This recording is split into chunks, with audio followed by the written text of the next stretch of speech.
√2 on the number line.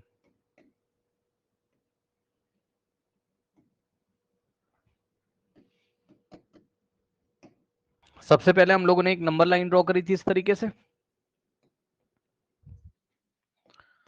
उसके बाद ये आपका इस तरीके से 0 वाला पॉइंट था जिसको हमने ओरिजिन बोला था, करेक्ट, जिसको हमने ओरिजिन बोला था। नाउ अब हमने क्या किया था यहाँ पर, यस, हमने बच्चों √2 को अगर ड्रॉ करना है तो सबसे पहले हमें किसको दिखाना होगा, √2 को अगर हमें ड्रॉ करना है तो सबसे पहले हमें √2 से 1 कम करेंगे, √1 को हमें दिखाना पड़ेगा। ठीक, तो किस तरीके से किया था याद करिए। सबसे पहले √1 का मतलब 1 है ना, तो हमने यहाँ 1 यूनिट की लेंथ ले ली थी, 1 और यहाँ 2 और यहाँ कहीं 3। ठीक, नाउ तो ये हो गया आपके पास 1, ये हो गया आपके पास 2, ये हो गया आपके पास 3, और O से लेके और ये वाला पॉइंट है A। पॉइंट ए रिवीजन आप लोग करके आए हो, पॉइंट ए किसको शो कर रहा था, 1 को। फिर हमने क्या किया था याद करिए, फिर हमने यहाँ एक परपेंडिकुलर ड्रॉ किया था, पॉइंट ए पे एक परपेंडिकुलर ड्रॉ किया था, ओ से ए तक जितनी लेंथ थी उतना ही ए से यहां तक था, इस तरीके से, करेक्ट, ओके। फिर इस पॉइंट को आपने यहाँ बी बोला था, तो मैं डायरेक्टली आपको दिखा रहा हूं, यहाँ कहीं आपके पास बी था, तो ए से बी तक का भी लेंथ कितना था, 1 यूनिट, अगर आपको याद हो तो। ठीक, फिर आपने क्या लगाया था ट्राइंगल में, ट्राइंगल ओ ए बी में पाइथागोरस थ्योरम आपने लगाया था, तो आपका ओ बी कितना निकल के आया था, √2, ओ ए कितना था आपका 1, और ए बी आपका कितना था 1। ठीक, फिर यहां से अगर आप देखोगे ओ से बी तक का रेडियस लिया था, ओ पे कंपास रखा, बी का रेडियस लिया, ओ बी रेडियस लिया, और एक आर्क इस तरीके से लगाया हमने, ये ऐसे ओ पर रख के ओ बी लेंथ का रेडियस लेके कंपास ओ पे लेके एक आर्क लगाया था, और वो आर्क हमें यहां पर कट कर रहा था। ठीक है, अकॉर्डिंग टू एनसीईआरटी अगर आप चलना चाहते हो मान लो, so this point is point P, तो बच्चों yes this point is point P, तो पॉइंट पी आपको किसको दिखा रहा है, √2 की लोकेशन को। So point P shows √2। ठीक, ये हो गया करेक्ट, यानी कि ओ से लेके यहां तक कितना है, √2 का लेंथ है। अब बच्चों इतना करने के बाद अब अगर आपसे कोई बोल रहा है क्या, अब क्वेश्चन है, मान लीजिए यहां पर न्यू क्वेश्चन है ना, शो √3 या locate √3 on the number line, on the number line. अब मैं आपको ये पूछना चाहता हूं कि आपको वैल्यू याद है बच्चों, √3 की अप्रॉक्स वैल्यू कितनी होती है, जरा बताइए कौन से बच्चे को याद है, जल्दी से बताइए, √3 की अप्रॉक्स वैल्यू कितनी होती है बच्चों, कौन से बच्चे को याद है, बताइए, हेलो, यस, बताइए स्टूडेंट्स, √3 की सर अप्रॉक्स वैल्यू, 1.732। यस, तो यहां से आ जाएगा आपके पास कितना, अप्रॉक्स वैल्यू मैंने आपको याद कराई है 1.732 अप्रॉक्स, यानी कि बच्चों 1.73 के आसपास। तो ये जो भी 1.73 है बच्चों, ये 1.414 से तो ज्यादा आएगा, क्योंकि √2 आपका कितना था, यहां पर है ना √2, और आप लोग को याद तो होगा ही कि √2 का value approximately equal to 1.414, correct, 1.414।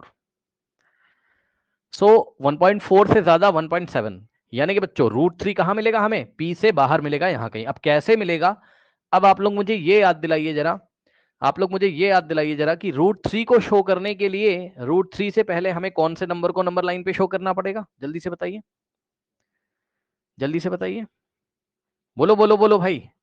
√3 को नंबर लाइन पे अगर आपको शो करने के लिए √2। क्वेश्चन दिया गया है, हाँ, तो √3 से पहले आपको √2 को शो करना पड़ेगा, याद है।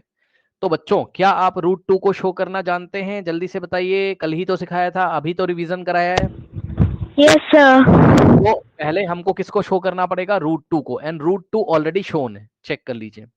इसीलिए मैंने आपको बच्चों कल बोला था कि आपको प्रैक्टिस करके यहाँ पर आनी है। ठीक, तो √2 आपने पहले से ही यहां शो करके रखा हुआ है। अब देखिए क्या करेंगे बच्चों, जो जो कल किया था वही वही आज करेंगे। ये क्या बात है सर? देखिए जो जो कल किया था वही वही हम आज करेंगे। कैसे सर? जरा ध्यान दें बच्चों। देखिए अब हम एक काम करेंगे। देखिए हमने क्या किया बच्चों, बहुत ध्यान से आपको समझना है। अब पॉइंट बी पे आपको, आप देख सकते हो ये इस तरीके से, एनसीईआरटी की आप हेल्प यदि चाहें तो आप ले सकते हैं। ये देखिए अब इन्होंने क्या किया बच्चों, पॉइंट बी पे ऐसे करके एक परपेंडिकुलर ड्रॉ किया। कितने यूनिट का? 1 यूनिट का, है ना। अब ये थोड़ा सा तसल्ली वाला काम है, एकदम आराम से आपको करना है। बी पे एक परपेंडिकुलर ड्रॉ करोगे 1 यूनिट लेंथ का। अब ऐसा क्यों कर रहे हैं, पहले आप पूरा गेम समझ लो क्या चलने वाला है। पहले आप कॉन्सेप्ट समझ लो बच्चों क्या चलने वाला है, जल्दी से। पहले एनसीईआरटी में कॉन्सेप्ट समझ लो, फिर मैं आपको करके दिखाता हूं। ठीक, देखिए जरा ध्यान देना। ये ओ से बी तक की लेंथ कितनी थी? √2। और ये ओबी का आर्क लेंथ आपने ऐसे लगाया, तो पी किसको शो कर रहा है? √2 को। यानी कि ओ अगर आपका 0 वाला नंबर है तो यहां से यहां तक का लेंथ कितना है? √2 है। अब बच्चों अगर मैं, बहुत ध्यान सुनना, अगर मैं पॉइंट बी पे एक परपेंडिकुलर ड्रॉ कर दूं ये इस तरीके से, परपेंडिकुलर का मतलब है, ध्यान देंगे बच्चे, ओबी के ऊपर हमने परपेंडिकुलर ड्रॉ किया क्या? डीबी। तो इस बात को हम मैथ्स में ऐसे लिखते हैं, कैसे? डीबी इज परपेंडिकुलर टू ओबी। इस तरीके से लिखा जाता है। इसको क्या पढ़ेंगे? इस सिंबल को क्या पढ़ेंगे? परपेंडिकुलर। सुन लो ध्यान से बच्चों, ऐसा बना रहेगा तो इसको हम क्या पढ़ेंगे बताइए, बोलिए। परपेंडिकुलर। परपेंडिकुलर इसको हम पढ़ते हैं, ठीक है ना। So DB is perpendicular to AB, मतलब इसका क्या मतलब है? इसका मतलब है कि ये डीबी जो है वो सॉरी एबी नहीं है, ओबी है। हाँ, ओबी के साथ, ये ओबी ना, ओबी के साथ 90 बना रहा है। अब 90 भी मैं बनवा दूंगा, परेशान मत हो। और एक बात और ध्यान रखिएगा, डी से बी तक की लेंथ है 1 यूनिट। ये लिखा है ना 1 यहाँ पर, ये 1 यूनिट है। तो अब बताओ, अगर आप ट्राइंगल डी बी ओ ले लो, सो इन ट्राइंगल, कॉन्सेप्ट समझ लीजिए पहले, डी बी ओ अगर हम ले लें, ध्यान से चेक करिएगा बच्चों, अगर ट्राइंगल डी बी ओ ले लेते हैं, है ना, तो यहां पर पाइथागोरस थ्योरम अगर आप लगाओगे, सो 90 के ऑपोजिट वाला साइड कौन सा है? ओडी। ठीक, सो ओडी का square is equals to, perpendicular कितना है? बीडी, तो बीडी का स्क्वायर और प्लस बेस कितना है? ओबी, तो ओबी का स्क्वायर। ठीक है, चेक कर लो। अब देखिए बच्चों, ये आपका जो ट्राइंगल है डीबीओ, है ना, इस ट्राइंगल में 90 के ऑपोजिट वाला कौन सा है? ओडी। तो ओडी का square is equals to BD का स्क्वायर प्लस ओबी का स्क्वायर। तो यहां से हो जाएगा ओडी का square is equals to, BD का लेंथ कितना है? बीडी का लेंथ कितना है? 1, तो 1 का स्क्वायर प्लस ओबी का लेंथ कितना है? ओबी का लेंथ कितना था? √2। याद है कल ओबी का लेंथ कितना था? √2। तो ओबी का स्क्वायर है, मैं फिर से बता दे रहा हूं, सुन लो ध्यान से। ओबी का लेंथ कितना है? √2। ठीक, अब जरा ध्यान देना यहां पर, तो यहां हमें ओबी का स्क्वायर करना है, तो √2 का स्क्वायर, क्योंकि ओबी की लेंथ √2 और √2 का हमें स्क्वायर यहां पर करना है। ठीक, तो अगर आप √2 का स्क्वायर करोगे तो ये मैंने आपको क्लास में पढ़ाया 2 आता है, स्क्वायर स्क्वायर रूट को हटा देगा, यानी कि यहां से आ जाएगा आपके पास कितना? OD square is equal to 1 का स्क्वायर 1 और प्लस √2 का स्क्वायर 2। तो यहां से आ जाएगा आपके पास ओडी इज इक्वल टू 2 + 1 = 3। सो यहां से स्क्वायर हटाएंगे तो इसके ऊपर स्क्वायर रूट लगेगा और पॉजिटिव स्क्वायर रूट लेंगे because OD is the length, OD is the length here. तो ओडी की लेंथ कितनी आ गई? √3 आ गई कि नहीं आ गई बताइए जल्दी से। ओडी की लेंथ √3 आ गई कि नहीं आ गई जल्दी से बताइए। Hello hello hello, yes sir. Yes. अब हम क्या करेंगे, अपना कंपास कहां रखेंगे? ओ पर, और ओडी रेडियस लेंगे। ओ पर कंपास रखेंगे और डी पर पेंसिल को रखेंगे। अभी करवाऊंगा, रुक जाओ, पहले कॉन्सेप्ट समझ लो। ओ पे पेंसिल रखेंगे, डी ओडी रेडियस लेके एक आर्क लगाएंगे, तो आर्क इस तरीके से जाएगी और इस तरीके से जब जाएगी तो आप देख सकते हो ये पॉइंट क्यू पे इंटरसेक्ट करेगी। तो पॉइंट क्यू किसको शो कर रहा है? शो कर रहा है √3 को। और पॉइंट पी किसको शो कर रहा था? √2। अब आपको पता है कि √2 का वैल्यू कितना होता है? √2 का वैल्यू अप्रोक्सीमेटली इक्वल टू 1.414, जो कि 1 और 2 के बीच में आएगा, है ना, क्योंकि ए पर क्या था? 1 था। ए पर क्या था आपका? 1 था। ठीक, ओके। और ये आपका 2 हो गया। ठीक, यस। तो 1.414 से ज्यादा लेंथ कितनी आती? 1.732, यानी कि आपके पास पॉइंट क्यू किसको शो कर रहा है? √3 को। सो ये लेंथ हो गई आपकी ओरिजिन से लेके यहां तक कितनी? √3। कोई डाउट है बताइए? तो पॉइंट क्यू किसको शो करेगा? √3 को। तो ये कॉन्सेप्ट है, अब इसी को अभी मैं लगा के दिखाऊंगा, लेकिन पहले इस कॉन्सेप्ट को डाइजेस्ट करिए, इस पाइथागोरस थ्योरम को लगा के देखिए, क्योंकि यही काम अभी मैं आपकी कॉपी में करवाऊंगा। आराम से देख लो, नोट कर लो, समझ के तब नोट करिएगा, फिर मैं आपको आगे कराता हूँ। Yes sir. नोट कर लिया? चलिए अब आप कॉपी निकालिए अपनी, ठीक है, और कॉपी निकालिए और जहां पहले आप √2 को प्लॉट करो, जैसे कल सिखाया था। पहले √2 की लोकेशन को दिखाओ, फिर मैं आपको आगे बताता हूँ। √2 की लोकेशन को दिखाइए जैसे कल दिखाया था, या उसी कॉपी को निकाल लीजिए जहां पर √2 की लोकेशन को दिखाया था। जब कर लीजिएगा तो बताइएगा, क्योंकि मेरे साथ नहीं करोगे तो नहीं होगा, फिर मेरे साथ साथ करिए। बना लिया? अब देखो क्या करना है, अब मेरी बात को ध्यान से सुनिएगा। देखिए √2 को दिखाना आता है। अब देखो डॉट डॉट करके मैं एक लाइन बना रहा हूं, अब क्यों बना रहा हूं आपको समझ में आएगा। ये डॉटेड लाइन से ऐसे आगे बढ़ा दिया, किसको? ओबी को। नहीं सुना आपने? ओबी को डॉटेड लाइन से आगे बढ़ा दिया, क्यों? जिससे कि हम क्या कर सकें, इस ओबी के ऊपर हम एक परपेंडिकुलर ड्रॉ कर सकें।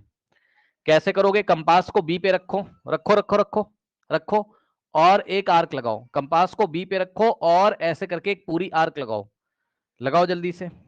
कंपास को बी पे रखो और ऐसे करके एक आर्क लगाओ। लगाया? बताओ। बी पे रखा यस और सर। ऐसे आर्क लगाया। लगाया? अब बस अगर आपको बी पे परपेंडिकुलर ड्रॉ करना है तो अब हम क्या करेंगे, अपने कंपास को यहां रखेंगे। यहां रखने के बाद एक आर्क यहां लगाया, और कंपास को मत हिलाइए, एक आर्क यहां लगाया, फिर यहां से लेके एक आर्क यहां लगाएंगे, और यहां से लेके एक आर्क यहां लगाएंगे। करिए, फिर से सुन लीजिए। 90 डिग्री हमें बी पे ड्रॉ करना है, तो हमने क्या किया, बी पे कंपास लग के एक आर्क लगाया, ठीक, यहां पे कट कर रहा है और यहां पे कट कर रहा है, इसीलिए तो हमने ओबी को डॉट डॉट करके आगे बढ़ा लिया था। ठीक, अब हम यहां रखेंगे कंपास, और हम क्या करेंगे, हम एक आर्क लगाएंगे और एक आर्क यहां लगाएंगे, और फिर यहां से रख के एक आर्क यहां लगाएंगे, और यहां से रख के एक आर्क यहां लगाएंगे, और क्या करेंगे हम, ये देखिए इस तरीके से ये बी वाले पॉइंट को इससे हम ऐड कनेक्ट कर देंगे इस तरीके से। अब बहुत अच्छा, तो मेरा आ नहीं रहा है ऐसे, ठीक, तो ये एंगल आपको कितना मिल जाएगा यहां से, ये 90 डिग्री आपको मिल गया, ये वाला एंगल। ठीक, इतना करिए और करके बताइए। मतलब पॉइंट बी पे आपको परपेंडिकुलर ड्रॉ करना है। अब क्या करेंगे, ध्यान सुनो। अब बी पे रखो, और 2 सेंटीमीटर का 1 यूनिट था, याद है? याद है? तो अपनी स्केल लीजिए और उसमें 2 सेंटीमीटर का लेंथ लीजिए, जैसे कल लिया था। 0 पे रखेंगे कंपास को और 2 सेंटीमीटर का लेंथ लेंगे, क्योंकि कल की क्लास में 2 centimetre is equal to 1 unit हमने लिया था। तो 2 सेंटीमीटर का लेंथ लेके ओ पे कंपास रखेंगे और एक आर्क यहां लगाएंगे। अब चाहे जहां पर भी आ रहा हो, अब मुझे नहीं पता कहां आ रहा होगा आपका, ठीक है, एक आर्क लगाएंगे, मान लो यहां कहीं आ रहा है, तो ये वाला पॉइंट जो है ये डी पॉइंट हो गया। तो बी से डी तक की लेंथ कितनी हो गई, 1 यूनिट। तो यहां से बी से डी तक की लेंथ कितनी हो गई, 1 यूनिट। बनाइए। Yes sir. अब इसके बाद क्या करेंगे, अब ओ को डी से ज्वाइन कर देंगे। अब आपके पास एक ट्राइंगल दिखाई पड़ेगा ओ डी बी, ये पिंक कलर से दिखा रहा हूं, ये इस तरीके से ट्राइंगल ओ डी बी। ठीक, सो अब हम अपनी कॉपी में लिखेंगे क्या, ध्यान से सुनिए। अब हम अपनी कॉपी में लिखेंगे, कहां गया भाई, इसको हटा देते हैं। हम अपनी कॉपी में वही लिखेंगे क्या, in triangle O D B, O D B है ना, in triangle O D B, ध्यान से चेक करना, in triangle O D B applying Pythagoras theorem, so OD का स्क्वायर इज इक्वल्स टू, जो भी कराया था, ओडी का square is equals to BD का स्क्वायर प्लस ओबी का स्क्वायर, बीडी का स्क्वायर और प्लस बीओ का स्क्वायर, यानी कि ओबी का स्क्वायर। तो यहां से हो जाएगा बीडी, बीडी कितना है 1, तो 1 का स्क्वायर प्लस ओबी कितना है √2, तो √2 का स्क्वायर, तो यहां से आएगा 1 का स्क्वायर 1 और √2 का स्क्वायर 2, 2 + 1 3, तो इस तरीके से आ गया। ओडी का स्क्वायर इज इक्वल्स टू 3, तो ओडी इज इक्वल्स टू √3 आ जाएगा। तो इस तरीके से आपको ओडी का लेंथ कितना मिल गया, √3 मिल गया। सर हो गया। अब कंपास को अपना ओ पर रखिए और डी पे पेंसिल रखिए खोलकर अच्छे से, ओ पर कंपास और डी पे पेंसिल रखिए, तो ओडी रेडियस लेकर और एक आर्क लगा दीजिए, ऐसे घुमाते हुए लाओगे यहां से डॉट डॉट डॉट, मैं ब्लू कलर से दिखा देता हूं। ओ पे कंपास रखिए, ओडी रेडियस लेके ये dot dot dot dot dot dot dot dot dot लेके आओगे यहां पर, तो ये कट करेगा लाइन को कहीं पर पॉइंट डी पर let's say. So D is the location of √3, D is the location of √3, correct. And P is the location of √2, P is the location of √2। इतना करिए क्योंकि अभी इसी में हमें फिर से करना है, इतना करिए अभी हमें इसी में फिर से करना है। अब एक चीज और आपको दिखाऊंगा, वैसे इससे ज्यादा तो क्वेश्चन एग्जाम में नहीं आ सकता, लेकिन मैं सारे आपके करा दे रहा हूं। हो गया सर। हो गया। अब सुनो बच्चों, हमने क्या क्या दिखा दिया। √1 को दिखाने की जरूरत नहीं है, √1 को दिखाने की जरूरत नहीं, √1 तो 1 ही होता है, ये रहा, ठीक। √2 को दिखाने की जरूरत थी, हमने दिखाया P से। √3 को दिखाने की जरूरत थी, हमने दिखाया 3 से। अब मतलब यहां से D से, है ना। अब √4 को दिखाने की जरूरत नहीं है, क्यों सर? क्योंकि √4 का क्वेश्चन नहीं आएगा एग्जाम में, क्योंकि √4 आपका क्या है, एक rational number, perfect square number है, तो √4 कितना आ जाएगा आपका, यहां से 2 आ जाएगा। बताइए √4 आपका 2 आ जाएगा कि नहीं आ जाएगा, बताइए, मानते हो कि नहीं? और 2 की लोकेशन तो पूरी दुनिया को पता है, 2 तो साफ साफ दिखाई पड़ रहा है आपको, इसलिए 2 का क्वेश्चन नहीं आएगा।